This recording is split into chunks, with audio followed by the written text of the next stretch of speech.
11 easy ways to write a sales page that sells. So today we're talking about sales pages, writing copy for your sales page. But my hope is that the tips I'm sharing today, you can use across other marketing platforms. Like most of these tips are pretty generic in the sense that you can also use them for email, social media captions, and other places. So I also just want to, I mean, you guys might already be in the know, but sometimes people ask me what's the difference between, let me just click this here.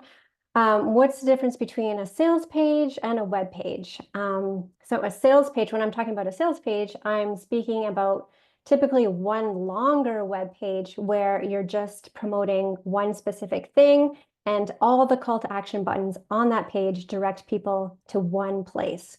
So for example, if you have a new program, so the whole page is promoting the program, what's included, what are the benefits, the transformation, all the things.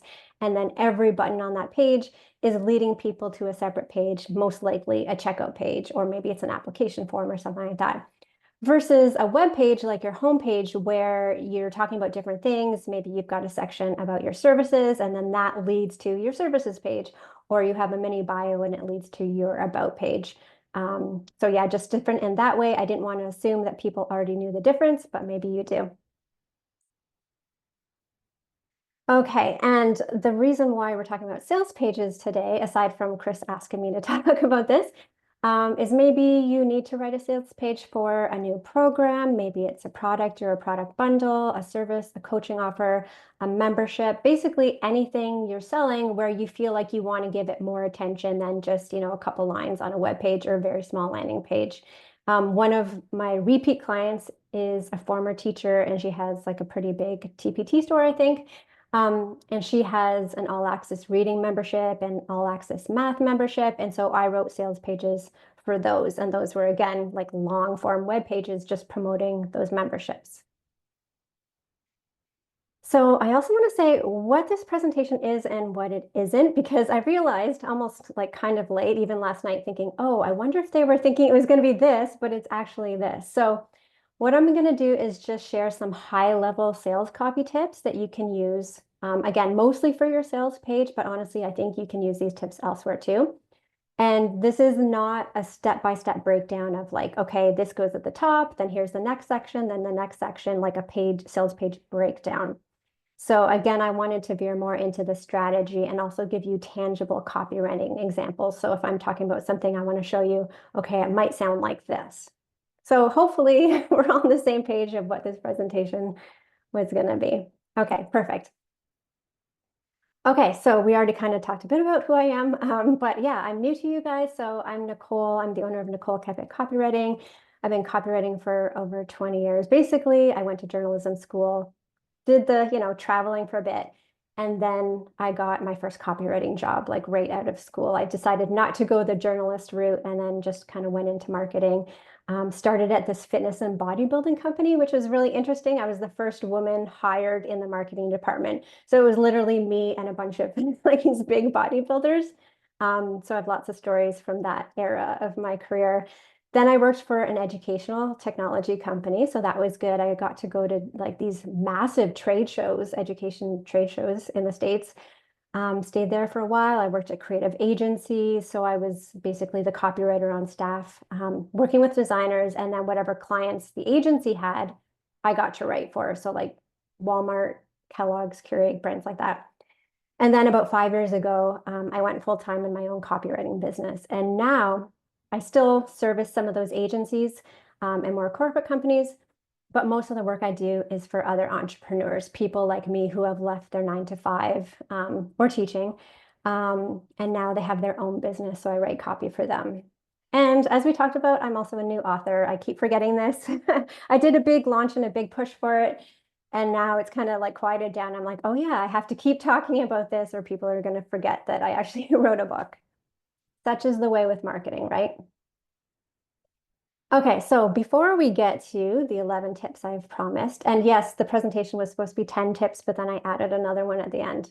Why people buy and why they don't buy. And this is generally speaking, of course, like obviously people have their individual reasons for buying or not buying, but I just want to touch on some of them that are, again, high level.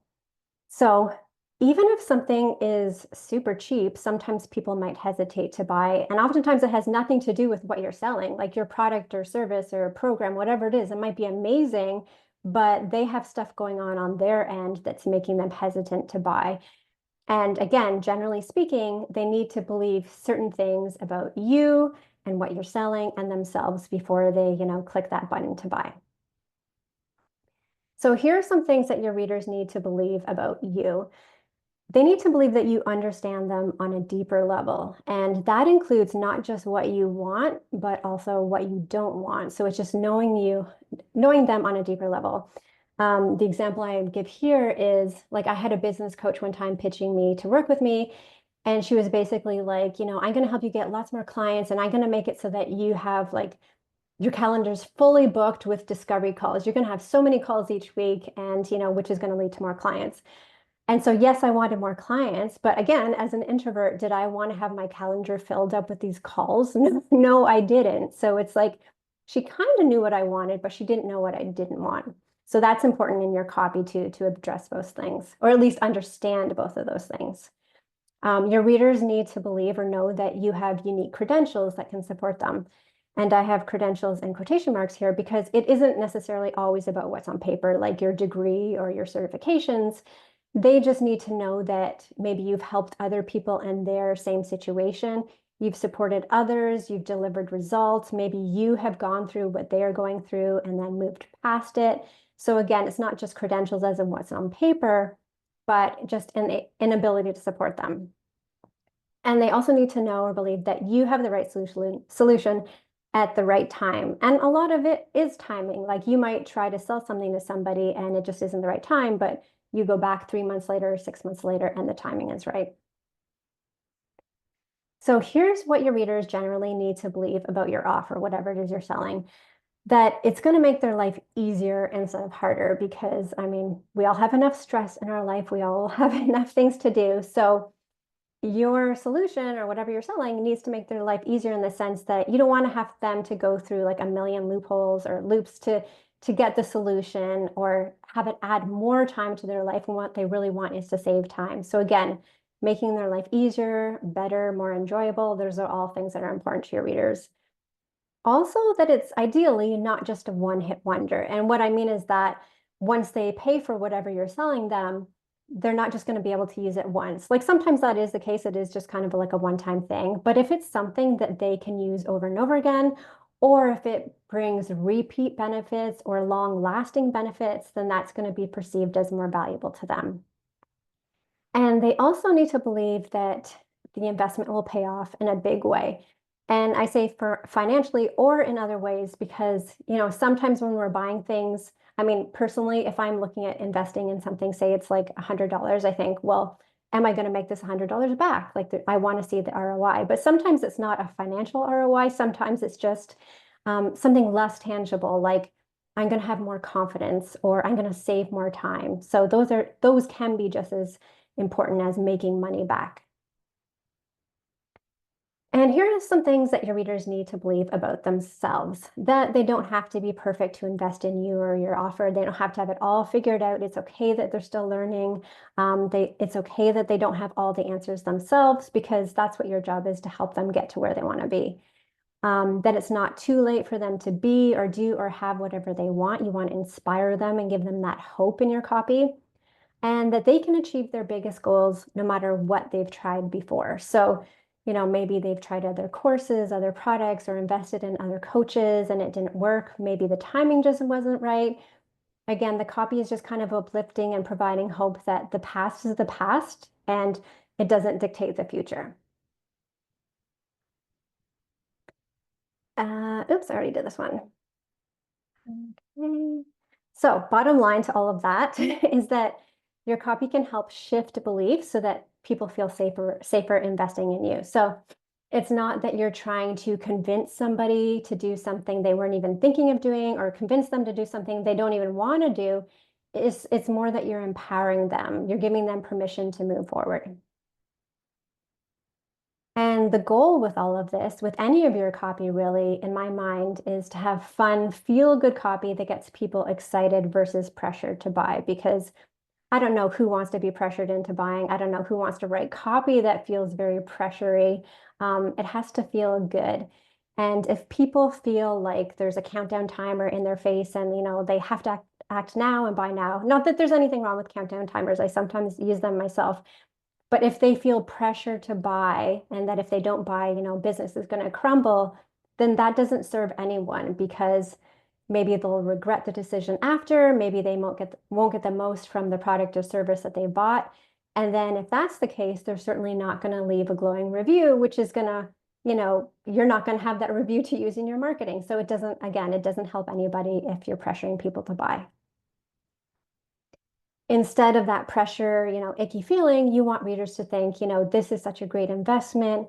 I could wait, but I don't want to. So you've got that urgency built in there, but again, in a feel-good way. And I need this in my life. Like that's the goal of your copy, to have your readers thinking that.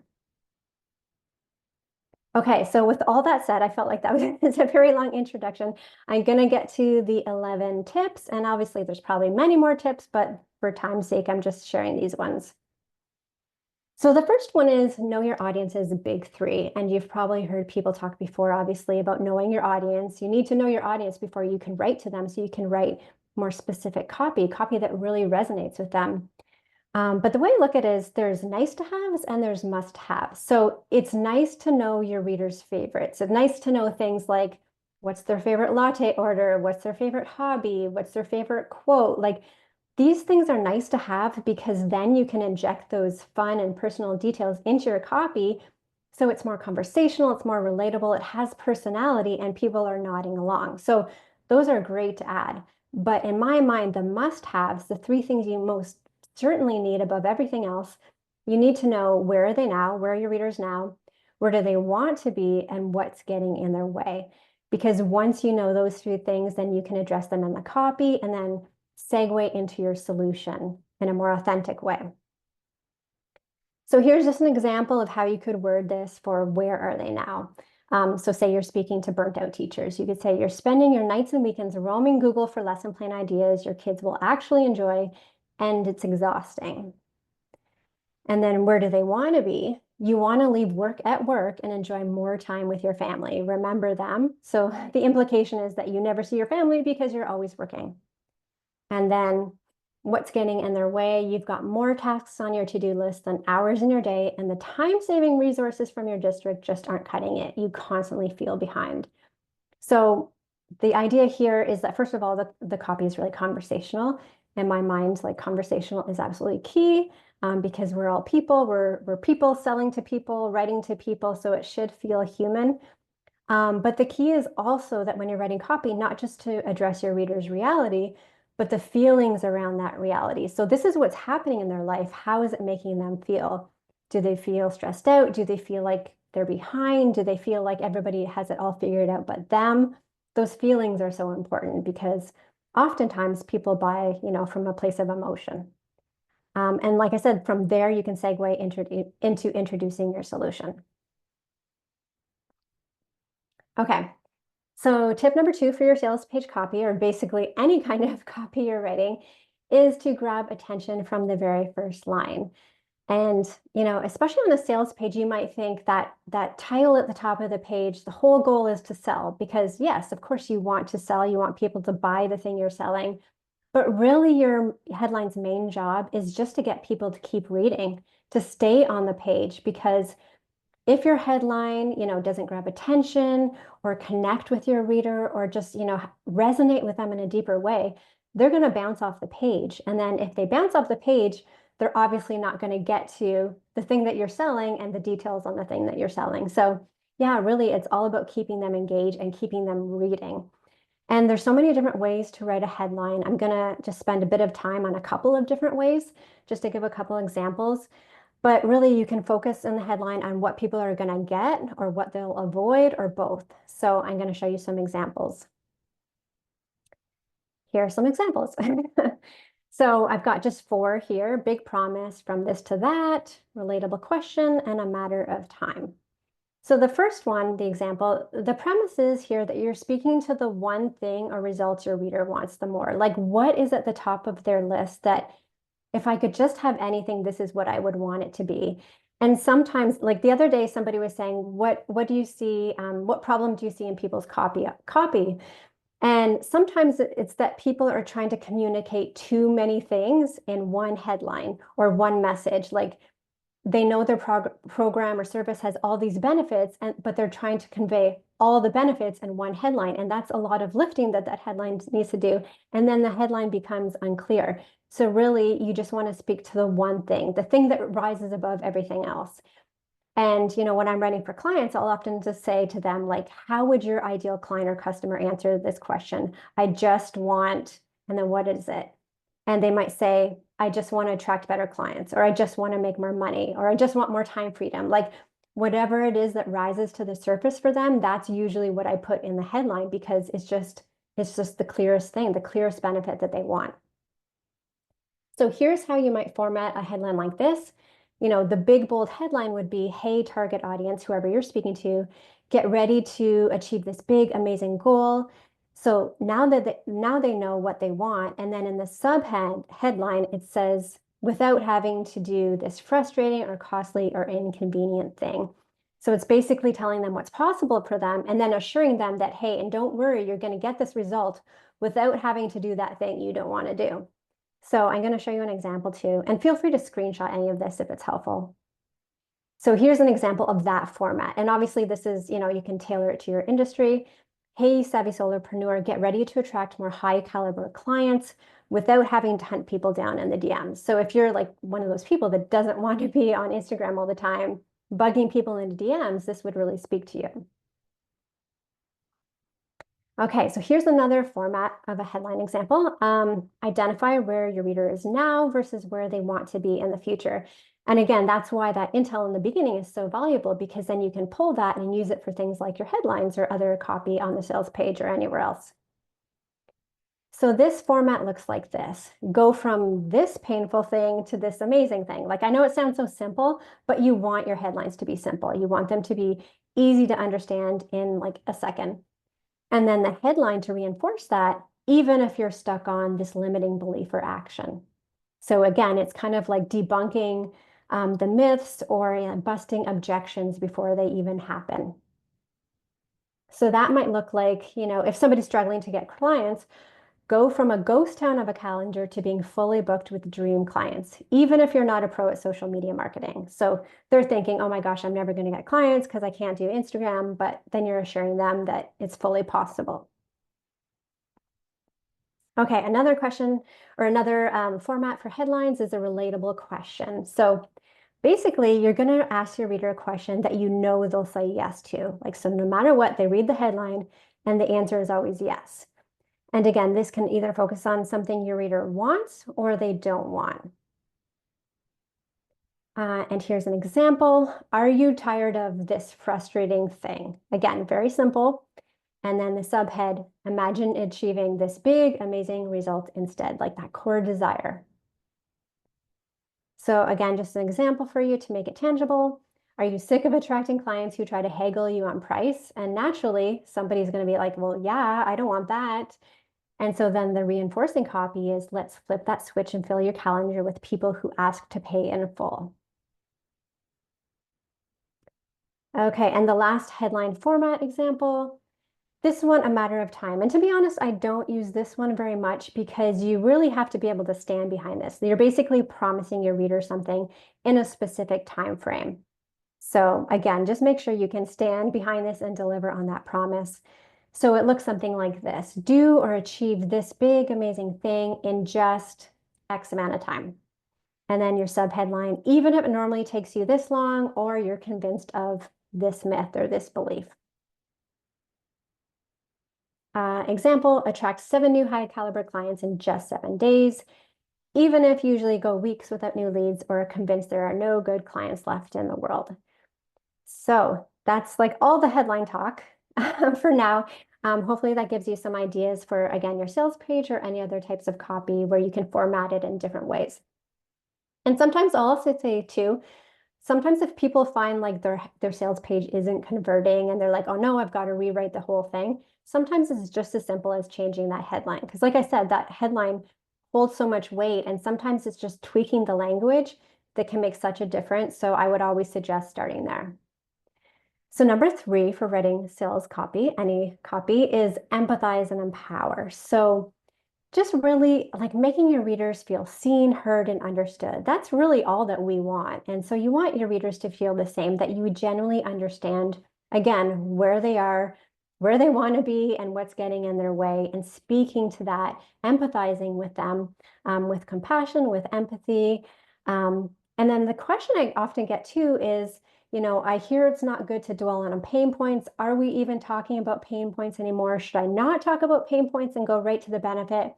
But I firmly believe it is still important to talk about pain points, because if people don't have a problem they want to solve, they're not going to buy. Like, no pain, no purchase kind of thing. Like, people are looking for a solution. So it's so important to touch on that pain, again, to empathize with that pain. But the difference is you just don't want to live in that space forever. You don't want to make it all doom and gloom and it's like pain, pain, pain, and you're just like picking at that pain. So you want to quickly segue to the positive. And the other thing I'll say is you want to give your readers credit for what they already know. You don't want to have it like dumbed down or making them feel shamed in any way. And reiterate that the blame isn't on them. So even in your copy, you might say like, it's not your fault.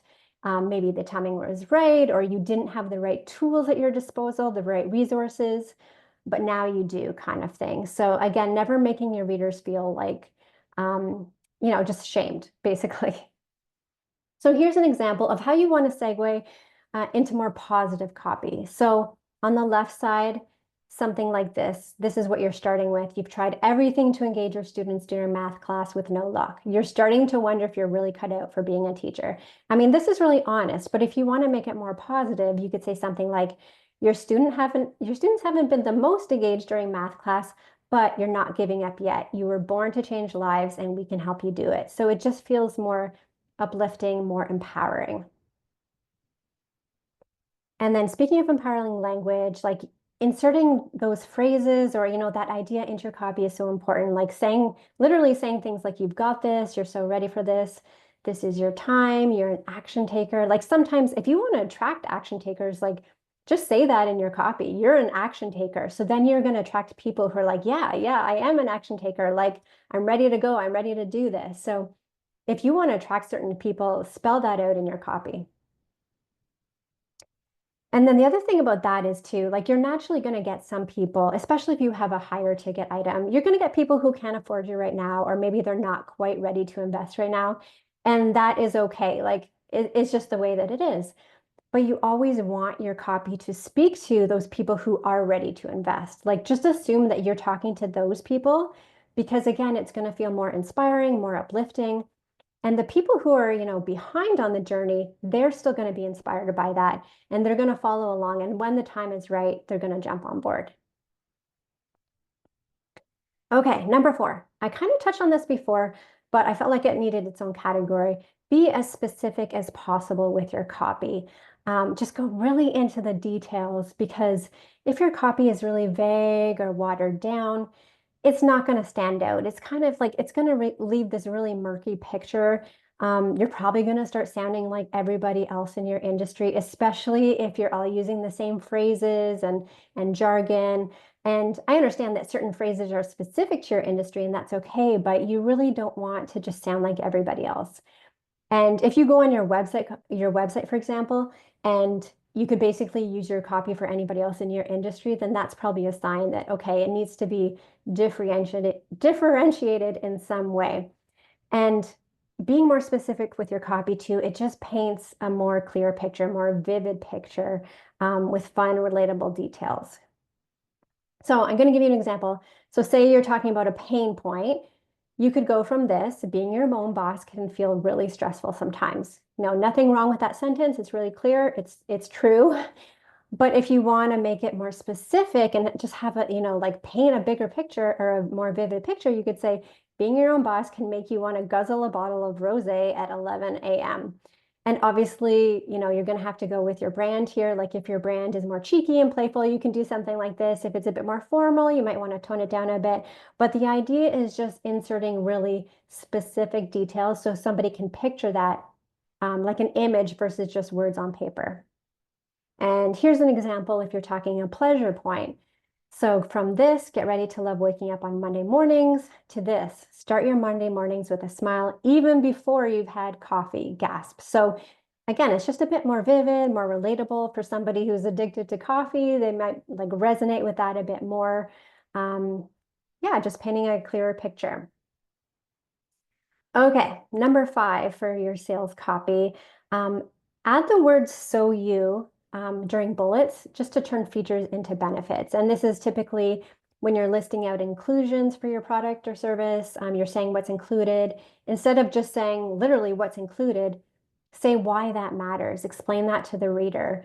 It's basically answering the "why should I care" question that's on their mind, like why should I care that this is included? And I'll just show you examples here on the next page. So instead of just saying get instant access to my teaching resources, you could say, pair that with, so you never have to wonder, how the heck do I keep my students engaged? Or get 30 days of Voxer support so you can have an expert at your fingertips when you start to doubt your decisions. Or get my proven time-saving hacks so you can enjoy more time at the playground with your kiddos. So again, you're just giving them a reason to care, a reason why it matters. Okay, number 6 for your sales copy. Spice up your call to action buttons. And I will say in copywriting, clear does always win. As much as we like to be creative as copywriters, clarity is so important because people need to know instantly when they read your copy, who you are, what you do, how you can help them. So if you're trying to be too clever or too witty, sometimes, your reader's lost and they bounce off the page again. But with that said, don't be afraid to add some fun. Don't be afraid to add some personality.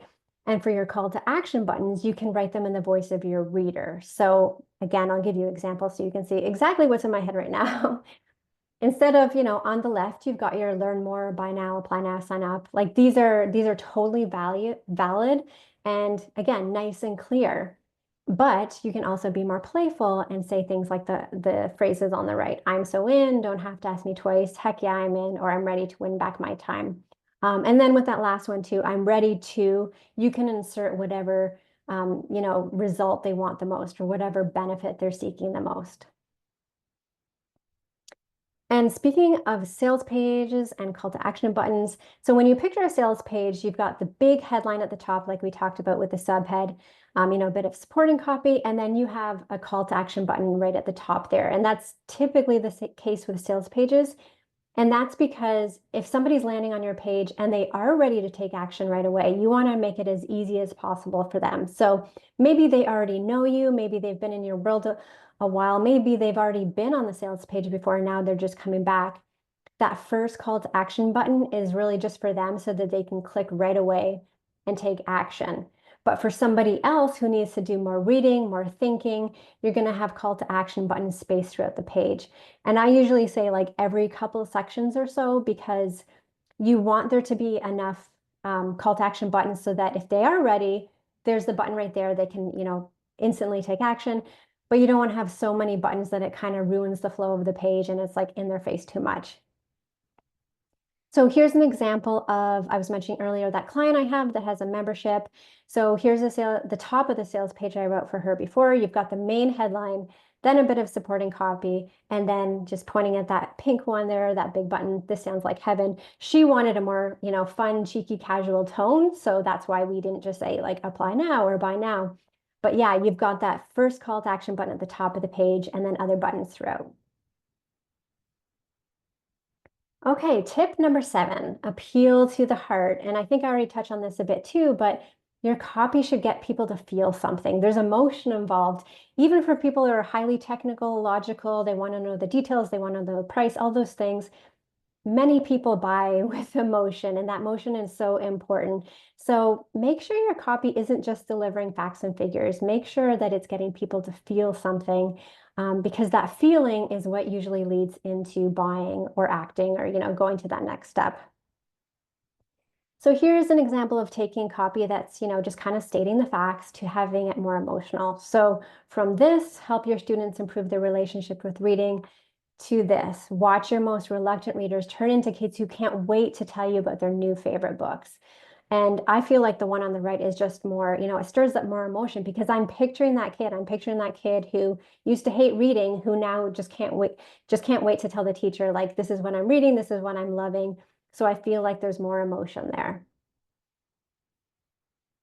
Number 8 with your copy, and again, applies to not just your sales page copy, but all of your copy. Be the supporting actor, not the starring role.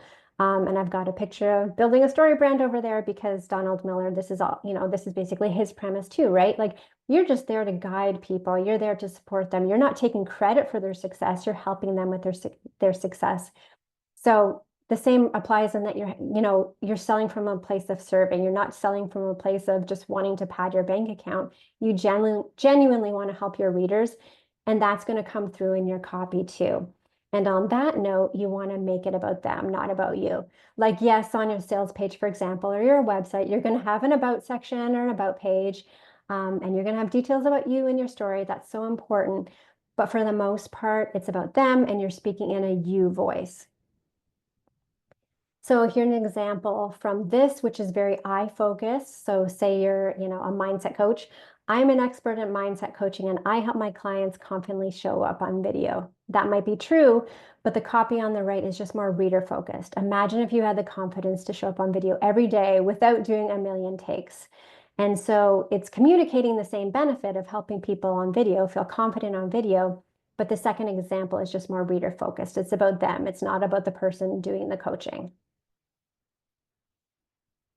And with that said, this might seem contrary to what I just said when I was saying, it's about them, it's not about you. At the same time, in your copy, you do want to weave in more of you, your personality, your values, your style, your tone. You want your readers to think, this is my person. Because, like, let's face it, there are a million of every type of person in like every industry. Like, there's so many more copywriters, there's so many more designers, coaches, like every industry is pretty saturated, but yet people gravitate to other people for certain reasons. So they invest in the who just as much as the what. So for example, like many of us offer copywriting, but somebody might resonate with me more than somebody else because of my introversion or whatever reason, the same way that somebody else might gravitate to another copywriter because of who they are. So it's important to weave in bits of you so that people can see that your personality is shining through, how you're different, how you stand out. So here's an example of how you can just insert a bit of personality instead of saying, hey, I'm Sarah, former teacher. Hey, I'm Sarah, former teacher, and possibly the only person on the planet who doesn't like pumpkin spice lattes. Don't kill me. So just showing up and having an opinion or giving these fun, relatable details about yourself. It doesn't have to take over the copy, but it can just be injected here and there to show that you have a personality and that personality is going to come through. Here are some other ways to inject personality into your copy, using expressions you use in everyday life. And when I wrote this, I was thinking of a friend who's from Nashville, and I was writing her website copy, and I got to say, hey, y'all, I'm Kristen. And I never say y'all because I'm in the Toronto area. Like, we don't say y'all, but I got to say that in the copy because she says it all the time, and it was so fun. And I'm like, okay, so that's so perfect because that's her and that's the way she talks on her podcast and just in everyday life. So do that with your copy too, if there's certain things that you say or are known for saying all the time. As I already talked about, sharing a bit about your personal story. So maybe it's a tiny section on the sales page, maybe it's a full section on your website, but just sharing more about you and your values so that people can connect with those values. And again, sometimes when all other things are equal, people might purchase from you because of your values or those connection points that they don't share with somebody else. So again, it's not just about what you're selling, it's about who you are and the connections that are made. And then, of course, using humor or more conversational tone or cheekiness or whatever your brand will allow. Another thing to do in your sales copy is, this is a big one, to address the why should I buy now question. Like, why now? Why is it so important for me to invest now? What's at stake if people wait or if they don't buy? And of course, you want to do this tactfully. You don't want to, again, pressure people, force them into a decision, make it feel like, okay, you have to act now or else, life is going to be horrible. You don't want it to be like that, but you also do want to say what's at stake, again, in a tactful way. So what's at stake if they don't buy now? Maybe their time. Are they going to waste time, lose time, money? Are they going to, again, waste money? Are they going to miss out on the opportunity to make more money? Are they going to have regret? Again, what's at stake? I have a note here. I have a painful story to illustrate this. So a couple of years ago, 2 or 3 years ago, when I was thinking of writing my book, I came across this program that would have paired me up with a book coach. It was like basically a book writing program that came with a coach and helped you publish. And at the time, I thought, oh, this would be awesome. But you know what? I don't know if I can afford it right now. I'm just going to wait. I'm going to wait on this.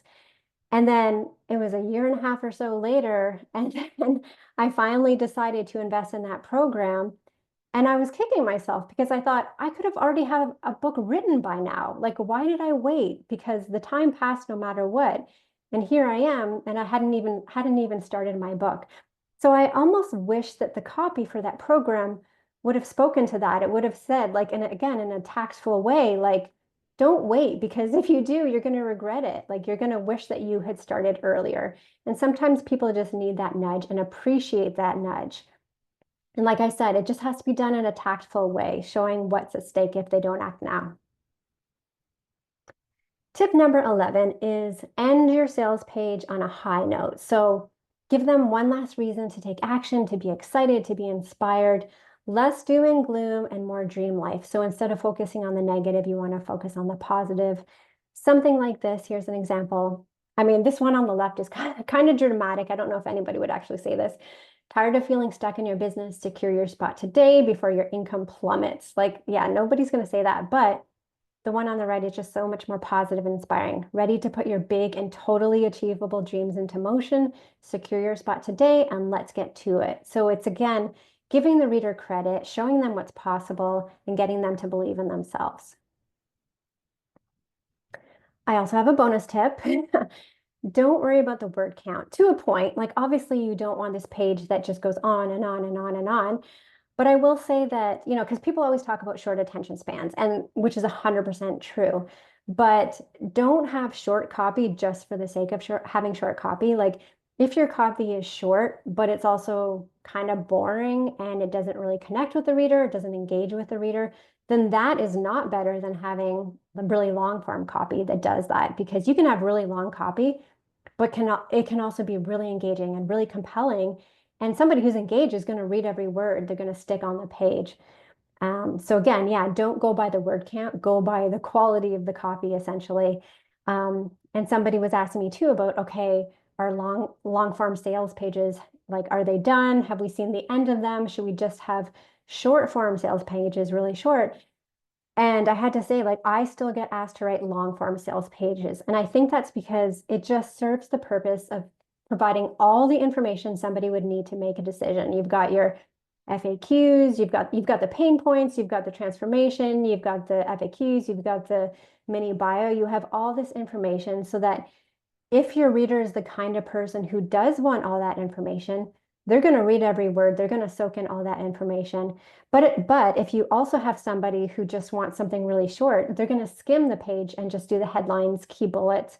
And that's why when you're writing your page, even if it is a long form page, you just make sure your headlines and subheads and bullets really say what needs to be said. So again, you have a long form sales page, but it's appealing to both people, the person who's got the shortest attention span and the person like me who's going to read every single word, because I just love soaking that stuff in.